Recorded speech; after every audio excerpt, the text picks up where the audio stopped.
جس کا عنوان ہے بچوں کے حقوق، تعلیم سب کے لیے ضروری ہے۔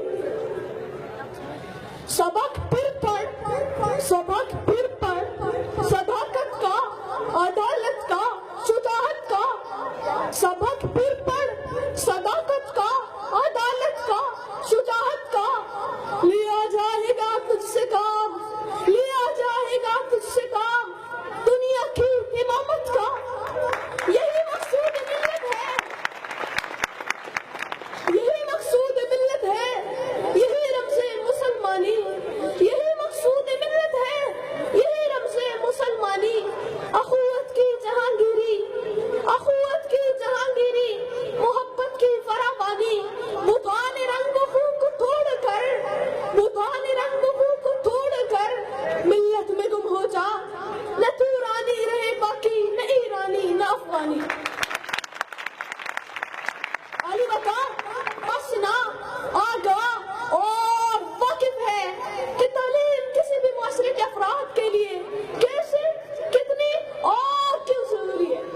حضرت آدم علیہ السلام سے لے کر نبی آخر الزمان صلی اللہ علیہ وسلم تک، اور اس دنیا میں زندگی کے اصل فلسفہ بھی آشنا ہوتا ہے۔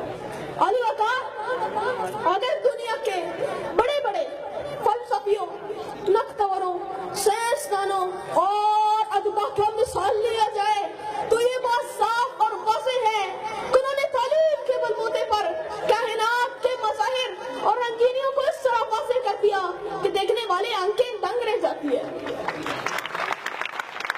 اور انہوں نے عملی طور پر ثابت کر دیا کہ تعلیم ہی وہ واحد ذریعہ ہے جس کی وجہ سے انسان اپنے کمالات کی بلندیوں تک پہنچ سکتا ہے۔ علی وقار تعلیم کی اہمیت اور فضیلت سے تو کوئی انکار نہیں کر سکتا، لیکن اس کے باوجود بدقسمتی سے ہمارا معاشرہ، خصوصاً صوبے بلوچستان میں 50% سے زائد کمسن بچے اسکول جانے کے بجائے محنت و مشقت اور مزدوری میں مصروف عمل ہے۔ یہ عمل یقیناً بچوں کے بنیادی حقوق کی پیمانی ہے کہ یہ گیراج میں کام کرتے ہیں، تو کئی ہوٹلوں میں چائے بیچتے ہیں، کئی جوتے پالش کرتے ہیں، حتیٰ کہ کچھ ایسے بچے ہیں جو کوڑا کرکٹ کے ڈھیر جمع کرتے ہیں۔ ان حالات میں یقیناً ہمارے نئے نسل کے مستقبل کے سامنے ایک سوالی نشان ہے۔ حالانکہ انہی بچوں کی صحیح طرح سے تربیت کی جائے اور انہیں تعلیم دلایا جائے تو یہی بچے ہماری کل کے سے معمار ثابت ہو سکتے ہیں، اور یہی بچے ارسطو، افلاطون اور سقراط جیسے فلسفی ثابت ہوں گے، اور یہی بچے ابن الہیثم، جابر بن عیان، الخوارزمی کی طرح سائنس کے میدان میں نام پیدا کر سکتے ہیں، اور یہی بچے علامہ اقبال، شیکسپیئر اور مرزا غالب جیسی حدیث نکل سکتے ہیں، اور دوسرے شعبات زندگی میں بھی اچھے اچھے کارنامے دکھا سکتے ہیں، جس کی وجہ سے نہ صرف ملک و قوم کی ترقی اپنے معراج تک پہنچ سکتی ہے، اسی طرح کام بنتا رہے گا اور قرآن مجید کی پہلی ایک طرح کی تعمیر ہوتی رہے گی۔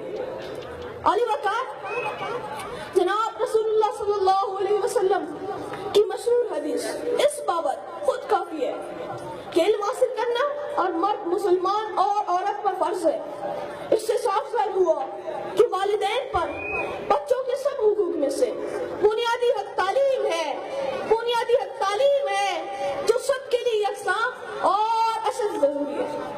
انہی الفاظ کے ساتھ زیر بحث موضوع سے مٹنا چاہتا ہوں